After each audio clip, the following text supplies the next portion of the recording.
하나님의 은혜와 사랑과 평강이 이 시간 충만하기를 주의 이름으로 축복합니다. 오늘은 부활절입니다.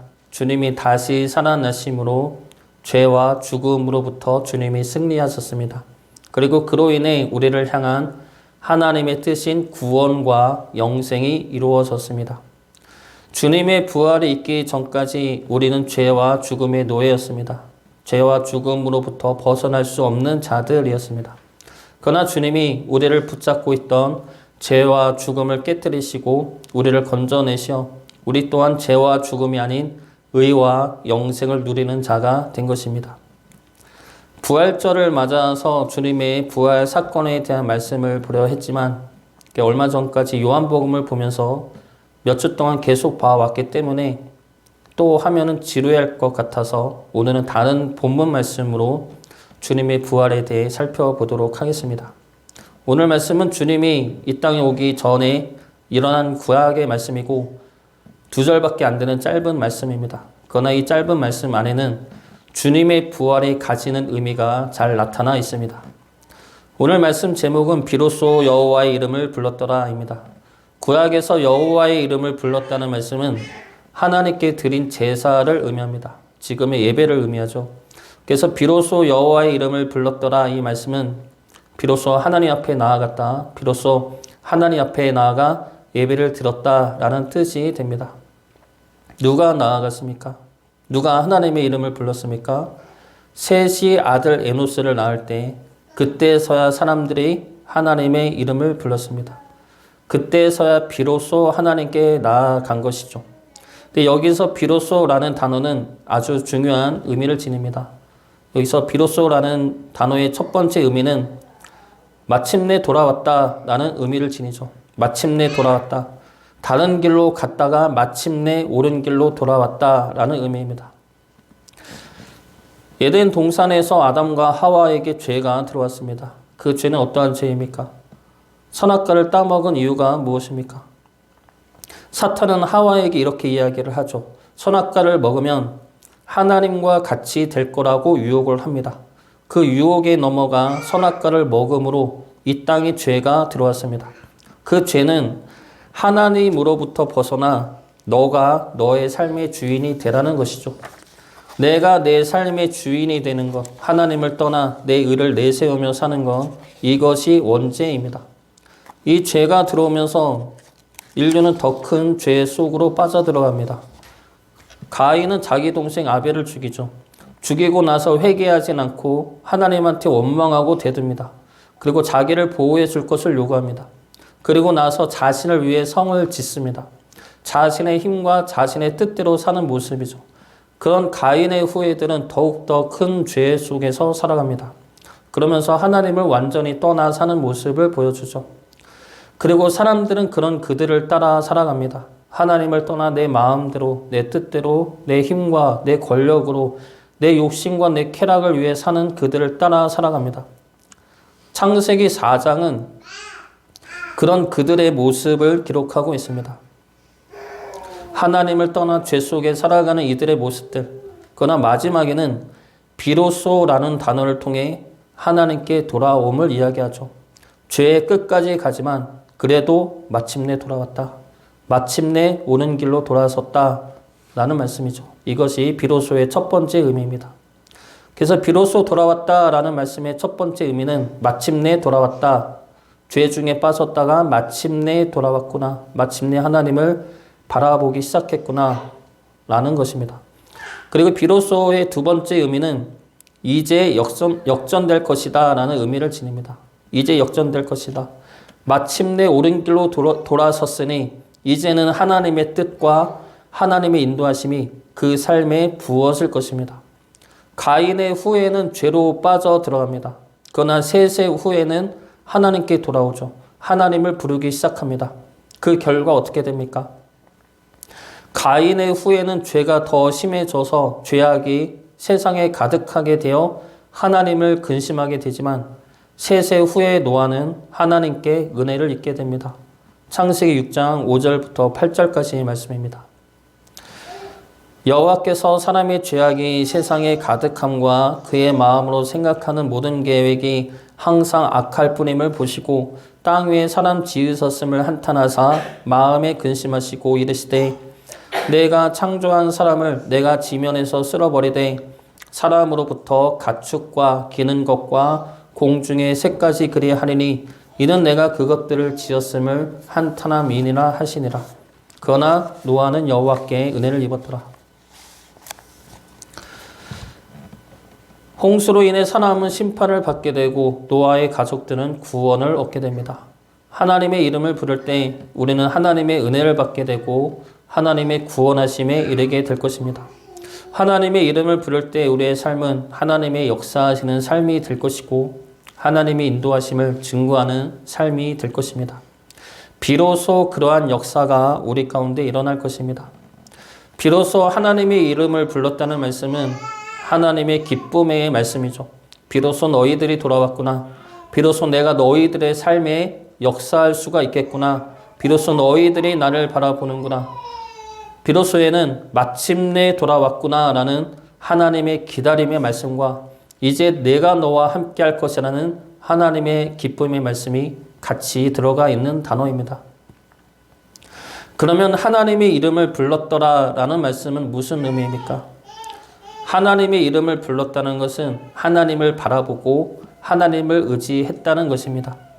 내가 할 수 없음을 깨닫고 하나님을 바라볼 수밖에 없었다는 뜻이죠. 이제 다시 한번 우리들도 하나님을 바라보기를 원합니다. 하나님은 예수님을 부활시키심으로 우리에게 구원과 영생의 길을 열어놓으셨습니다. 그리고 우리를 부르시며 우리와 함께하기를 기다리고 원하고 계십니다. 부활하신 주님 앞에서 우리의 죄와 죽음을 깨뜨리신 주님 앞에서 하나님의 이름을 부르며 참된 예배를 드릴 수 있는 예배자가 되기를 바랍니다. 그러면 하나님의 이름을 불렀다는 것, 하나님을 바라보고 나아갔다는 것은 구체적으로 무엇을 의미하는지 오늘 말씀 통해 세 가지로 살펴보도록 하겠습니다. 먼저 하나님의 이름을 불렀다는 것은 하나님의 나라를 바라보았음을 의미합니다. 하나님의 나라를 바라보는 것입니다. 가인과 그들의 후예는 하나님의 나라를 바라보지 않았습니다. 그래서 세상으로 나아갔습니다. 세상으로 나아가 성을 쌓았습니다. 그리고 그 성에서 가인의 후예 라멕은 두 아내를 얻고 가축을 키우고 음악을 만들고 전쟁 무기를 만들었습니다. 그 결과 세상 속에서 막강한 권력과 쾌락을 누리며 살아갑니다. 그러나 그들은 어디에서 나온 자들입니까? 세상에서 나왔습니까? 원래 그들은 에덴 동산에서 나왔던 자들이죠. 세상으로 나아갈 존재들이 아니라 에덴 동산으로 돌아가야 할 존재들이라는 겁니다. 성경은 에덴 동산의 창조에서 에덴 동산의 회복으로 끝이 납니다. 요한계시록의 새 예루살렘은 우리가 가야 할 에덴 동산이죠. 우리가 나아가야 할 곳이고 하나님이 기어코 우리를 다시 부르실 곳입니다. 그리고 성경은 우리를 새 에덴 동산으로 부르기 위한 하나님의 은혜와 열심과 역사가 기록된 말씀입니다. 그 중에서도 주님의 부활은 우리를 새 에덴 동산으로 가는 길을 열어주신 사건이죠. 주님은 하늘나라에 우리가 거할 곳을 마련한다 말씀하십니다. 그 주님이 부활하셔서 우리가 거할 곳을 마련하시고 우리를 부르고 계십니다. 그러므로 우리가 가야 할 곳은 세상이 아니라 영원한 하나님 나라이죠. 하나님의 이름을 불렀다는 것은 세상이 아니라 영원한 하나님 나라를 바라보고 나간다는 것입니다. 우리는 어디를 바라보고 나가고 있습니까? 세상을 바라보며 나가고 있습니까? 아니면 영원한 하늘나라, 우리의 본향인 새 에덴 동산을 바라보며 나가고 있습니까? 인터넷에 초등학생의 엉뚱한 답안지라는 제목으로 올라온 재밌는 영상을 본 적이 있습니다. 여러 문제에 초등학생들이 기발하면서도 귀여운 답들이 많이 나왔는데 그 중에 몇 개만 보면 이렇습니다. 그 문제가 이런 것이죠. 여러분은 어떤 것을 볼 때 웅장하다고 생각하였는지 한 가지만 쓰시오. 이런 문제에 원하는 답은 한라산 이런 것들을 원했는데 한 초등학생은 이렇게 씁니다. 엄마의 뱃살. 부모님은 왜 우리를 사랑하실까요? 라는 문제에는 이렇게 답을 합니다. 그러게 말입니다. 근데 이런 문제들이 많은데 이런 문제도 있습니다. 사촌이 땅을 사면 괄호 놓고 들어갈 말을 쓰게 했는데 원래 속담은 사촌이 땅을 사면 배가 아프다이죠. 그런데 한 초등학생은 사촌이 땅을 사면 가본다 이렇게 답을 합니다. 이 학생에게는 배가 아프다는 개념이 없는 것이죠. 배가 왜 아파야 하는지를 모르는 겁니다. 그래서 사촌이 땅을 사면 순수한 마음으로 가보는 것이죠. 근데 이 답을 보면서 사촌이 땅을 사서 배가 아픈 사람은 우리 어른들만인 것 같다는 생각이 들었습니다. 근데 우리 어른들이 배가 아픈 이유는 무엇입니까? 그것을 내가 갖지 못했으니까, 나도 가지고 싶으니까, 그래서 배가 아픈 것이죠. 그런데 사실은 우리가 가져야 할 마음은 배가 아픈 마음이 아니라 축하해주고 함께 기뻐해줘야 할 마음입니다. 우리의 믿음도 우리가 품어야 할 믿음도 마찬가지입니다. 우리가 이 세상을 보고 이 땅의 것을 보고 나가면 이 땅의 것에 매여 살게 되죠. 없는 것에 분해하고 억울해하고 남이 가진 것을 탐하고 부러워하고 그래서 이 땅의 것을 가지려고 욕심을 부리고 잘못된 마음을 품게 됩니다. 그러나 우리가 바라보아야 할 나라는 이 땅이 아니라 영원한 하나님의 나라입니다. 우리가 구할 것은 이 땅의 것이 아니라 하늘의 것이죠. 그러므로 이 땅의 것을 갖기 위한 시기와 욕심의 마음을 버리고 하늘의 것인 사랑과 인내와 공감과 정직의 마음들을 품어야 하는 것입니다. 우리는 하늘에 속한 자이며 하늘나라를 바라보고 나가는 자들입니다. 그렇기 때문에 하나님이 우리를 책임져 주십니다. 하나님의 자녀됨을 지키며 하늘의 것을 구하며 품으며 살아갈 때 하나님은 하늘의 것으로 우리를 채우시고 이끌어 주실 것입니다. 하나님의 나라를 바라보시기 바랍니다. 세상으로 나가지 마시고 하나님 나라를 바라보시기 바랍니다. 비록 지금은 세상에 있지만 우리가 원래 있던 곳, 하나님이 우리를 다시 부르겠다 하신 곳, 예수님이 부활하셔 먼저 가서 예비하신 곳, 그곳을 향해 나아가야 함을 잊지 않고 살아가는 주의 자녀 되시길 주의 이름으로 축복합니다. 두 번째로 하나님의 이름을 불렀다는 것은 하나님의 구원을 바라보는 것입니다. 셋이 아들을 낳으면서 이름을 에노스라 하였는데 이 에노스라는 이름의 뜻은 사람이라는 뜻입니다. 아담이라는 이름의 뜻과 비슷하죠. 그 에노스, 사람이라는 이름은 어찌할 수 없는 인간의 연약함을 드러내는 이름입니다. 흙으로 돌아갈 수밖에 없는 존재라는 뜻이죠. 그래서 셋이 아들 이름을 에노스라 지었다는 것은 죽을 수밖에 없는 인간의 연약함을 고백하고 절망 가운데서 하나님을 바라본 것입니다. 절망 속에서 소망으로 하나님을 바라본 것이죠. 아담과 하와의 원죄 이후에 찾아온 심판이 죽음입니다. 어느 누구도 죽음을 피할 수 없고 자유로울 수도 없습니다. 모두가 죽게 되죠. 그 죽음 앞에서 우리는 어떻게 해야 합니까? 가인의 후예는 죽음 앞에서 스스로 자신을 보호하려 했습니다. 가인은 아벨을 죽이고 죽음을 본 자이죠. 그리고 그 죽음이 얼마나 끔찍한지 안 자입니다. 그리고 그 죽음이 자신에게 오기를 두려워한 자이죠. 그래서 어떻게 합니까? 하나님께 구의 표를 얻고 그것도 모자라 성을 쌓습니다.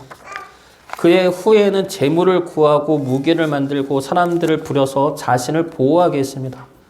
그러나 그렇다고 해서 그것들이 자신을 죽음에서 보호할 수가 있겠습니까? 돈, 권력, 힘, 그것들이 자신을 구원할 수가 있겠습니까? 구원할 수가 없죠. 없음에도 불구하고 우리는 어떻게든 내 스스로를 내 힘으로 보호하려 합니다. 그것이 인간의 원죄라는 것이죠. 예전에 사역했던 교회에 할머니 권사님의 남편이 있었습니다. 어르신이죠. 연세가 80을 넘으신 어르신이었는데 제가 갔을 때는 그분이 교회에 다닌 지가 몇 년 안 되었을 때였습니다. 그래서 그 아내 권사님 이야기를 들어보니까 교회 다닐 거라 생각도 못했었다고 할 만큼 교회랑 담을 쌓고 지낸 분이었습니다. 그런데 그분이 암에 걸리고 나서부터 변하기 시작하더니 교회를 다니기 시작했더라는 겁니다. 그리고 수술을 받고 나서도 교회를 잘 다녔습니다. 그러던 중에 신방 가게 돼서 그때 건강해지신 것 같아 보기 좋다고 이야기했더니 그 남편분한테 이야기했더니 그 남편분이 이런 말을 했습니다. 죽으면 하나님한테 가는 건데 뭐가 걱정이냐고, 괜찮다고 그러면서 웃으시는 겁니다. 그리고 1년이 채 안 돼서 다시 암이 재발에 돌아가셨습니다. 근데 그때 돌아가시기 2, 3일 전에 이분이 꿈을 꿨는데 하늘나라를 봤다는 겁니다. 그러면서 그때 너무나 좋아하시고 기뻐하시면서 돌아가셨습니다. 돌아가실 때까지 정신이 있다가 없었다 그랬는데 정신이 돌아오면 그렇게 좋아하셨다고 합니다. 근데 그 이야기를 들으면서 그분이 죽음을 이겼구나 라는 생각이 들었습니다. 근데 그분이 처음에는 암이라는 병으로 오는 죽음이 겁났겠죠. 그래서 암 때문에 교회도 나오고 암을 이기려고 기도도 했을 것입니다. 죽음으로부터 벗어나려고 그러다가 은혜를 받은 것이죠. 그러면서 죽음이 더 이상 겁이 안 나게 된 겁니다. 하나님을 알게 되고 하늘나라를 알게 되고 나를 구원하신 주님의 십자가를 알게 되면서 이제는 죽음 때문에 믿는 신앙이 아니라 죽음을 넘어서는 신앙이 된 것입니다. 죽음 앞에 들어왔던 이가 이제 죽음 앞에서 웃을 수 있는 이가 된 것이죠. 구원은 하나님에게 있습니다. 우리 힘으로 구할 수도 얻을 수도 없습니다. 구원은 하나님께 있고 이미 그 구원은 주님을 통해 우리에게 주어졌습니다. 의로울 수 없는, 구원받을 수 없는 우리들이지만 주님의 보혈로 의롭다 칭함을 받아 구원받은 존재들이 되었습니다. 셋은 아들 이름을 사람으로 지으면서 죽음 앞에서 하나님의 이름을 불렀습니다. 하나님의 이름을 불렀다는 것은 내 힘으로 할 수 없는 구원의 능력이 하나님께 있음을 고백하며 믿음으로 나가는 것입니다. 주님이 부활하셨습니다. 부활하신 주님을 믿음으로 우리 또한 부활할 것입니다. 그 믿음으로 하나님의 이름을 부르는 것이 예배입니다. 그 예배를 하나님의 이름을 부르면서 하나님의 구원을 바라면서 나가는 주의 자녀 되시길 주의 이름으로 축복합니다. 마지막 세 번째로 하나님의 이름을 불렀다는 것은 하나님의 은혜를 바라보는 것입니다. 하나님의 은혜는 항상 있습니다. 언제 어디서나 있죠. 그러나 우리는 그 은혜를 바라보지 않을 때가 많습니다. 은혜를 바라보지 않고 아픔과 고통만 바라보면서 하나님을 비난할 때가 많이 있다는 것이죠. 그러면 하나님을 떠날 수밖에 없습니다. 선악과 사건부터 지금 에노스 때까지 이야기들을 한번 생각을 해 보십시오. 하나님께 불만을 가질 만한 이야기들만 해보겠습니다. 하나님은 선악과를 만들고 먹지 못하게 하셨습니다. 먹지 못하게 할 거면 만들지나 말 것이지 왜 만들고 먹지 못하게 하셨습니까? 그리고 선악과를 먹었다고 에덴 동산에서 쫓겨났습니다. 선악과 먹었다고 죽도록 일해야 하고 결국엔 죽어야 합니다. 근데 아담이 먹고 싶어 먹었습니까? 하나님이 만든 하와 때문에 그리고 하나님이 만든 뱀 때문에 먹지 않았습니까? 억울하죠. 거기에 가인의 입장에서 보면은 하나님이 제사를 안 받았습니다. 자기의 동생 아벨 것은 받고 자기 것은 안 받았습니다. 하나님이 왜 차별하느냐라는 것이죠. 하나님은 왜 동생 아벨만 좋아하고 나는 왜 안 좋아합니까? 이것이 가인의 불만입니다. 그러면 하나님이 싫어질 수밖에 없죠. 하나님은 굳이 쓸데없는 것 만들어 나를 힘들게 하고 차별하고 나만 고통스럽게 하고 나만 괴롭게 하는 자입니다. 법을 만들어서 지키나 안 지키나 감시하면서 안 지키면 심판하는 자. 하나님을 이런 분으로 이해를 한다면 우리의 신앙생활 역시 상당히 힘들 수밖에 없습니다. 가인처럼 하나님 앞에서 하나님을 원망하고 떠날 수도 있습니다. 하나님의 계명들, 하나님의 말씀들, 그 말씀들이 우리에게 짐이 될 때가 있습니다. 사랑해야 하고 용서해야 하고 참아야 하고 이러한 것들이 우리에게 족쇄가 되고 힘들 때가 있습니다. 그런 가운데 우리 상황이 힘들다면은 우리는 내 상황과 환경이 힘들어진 것이 하나님의 심판 또는 무관심으로 생각하게 됩니다. 내가 하나님 말씀대로 안 살아서, 내가 하나님 뜻대로 안 살아서 하나님이 나를 벌주시나, 하나님이 나를 심판하시나, 하나님이 나를 생각하지 않으시나. 그런데 어떡합니까? 그러면 어떡합니까? 회개하거나 떠나거나 둘 중에 하나겠죠. 그런데 회개해도 상황과 환경이 변하지 않을 때가 많습니다. 하나님이 원하시는 건 회개가 아니라 하나님을 향한 사랑일 때가 있기 때문이죠. 우리의 하나님은 그러한 분이 아닙니다. 우리에게 법을 주고 그 법을 지키나 안 지키나 지켜보면서 심판하고 벌 주시는 그러한 분이 아니죠. 우리가 기억해야 할 것은 모든 상황 속에서 하나님의 은혜가 있다는 사실입니다. 모든 고난과 아픔 가운데서도 하나님의 은혜와 사랑은 끊어지지 않는다는 사실이죠. 우리는 선악과를 먹지 말라는 그 말씀을 보기 전에 에덴 동산에 모든 과실을 주신 하나님을 먼저 바라보아야 합니다. 선악과를 먹게 한 하와를 만든 하나님이 아니라 나를 생각하시고 사랑하시어 사랑의 배필을 만들어 주신 하나님을 바라보아야 합니다. 에덴 동산에서 쫓겨날 때 쫓아내신 하나님이 아니라 가죽 옷을 지어 입히신 하나님의 은혜를 기억해야 한다는 것이죠. 가죽 옷은 동물의 가죽입니다. 동물을 죽인 것이죠. 우리를 위해 동물을 희생시켜 우리의 부끄러움을 가려주셨습니다. 이 동물이 이미 예수님을 예표하시고 뱀에게 하신 말씀에서 예수님을 예언하심으로 우리를 다시 구원해 내실 것을 약속하셨습니다. 심판 속에서도 하나님은 구원을 선포하셨던 것입니다. 가인의 분노 속에서도 하나님은 죄를 다스릴 것을 권면하셨습니다. 가인의 살해 가운데서도 하나님은 가인을 지켜줄 것을 약속하셨습니다. 모든 고통과 아픔 속에서도 우리들이 지은 죄 속에서도 하나님의 은혜와 약속은 항상 함께 하셨다는 것입니다. 우리는 그 은혜를 바라보아야 합니다. 모든 순간순간마다 힘들고 고통스러운 순간 속에서도 함께 하시는 하나님의 은혜를 바라보아야 합니다. 우리를 살리기 위해 주님이 우리의 고통과 죽음까지도 감당하셨음을 바라보아야 한다는 것이죠. 하나님의 은혜를 바라보시기 바랍니다. 내 상황, 내 환경, 그 힘든 것만 보면은 하나님의 은혜를 깨닫지 못합니다. 내 죄성만 바라보면 하나님의 사랑과 은혜를 깨닫지 못하죠. 내 죄보다 하나님의 은혜가 항상 더 큽니다. 내 아픔보다 하나님의 사랑이 항상 더 크죠. 그 은혜와 사랑을 붙드시기 바랍니다. 주님의 부활은 우리로 하여금 하나님 앞에 감사와 기쁨의 예배자로 서게 만드셨습니다. 예배를 통해서 하나님의 그 은혜와 사랑을 바라보시기 바랍니다. 예배를 통해서 그 은혜와 사랑을 누리시길 바랍니다. 그 은혜와 사랑이 있다면 우리의 상황과 환경은 문제되지가 않습니다. 두려움과 절망 속에서도 하나님의 은혜를 바라보심으로 승리하며 나가는 주의 자녀 되시길 주의 이름으로 축복합니다. 비로소 여호와의 이름을 불렀다는 것은 하나님께 진정으로 드려지는 예배를 의미합니다. 진정한 예배는 하나님의 나라를 바라보고 하나님의 구원을 바라보고 하나님의 은혜를 바라보는 것입니다. 예배를 통해 우리를 구원하여 하나님의 백성 삼으신 은혜에 감사하며 하나님께 더 가까이 다가서기 바랍니다.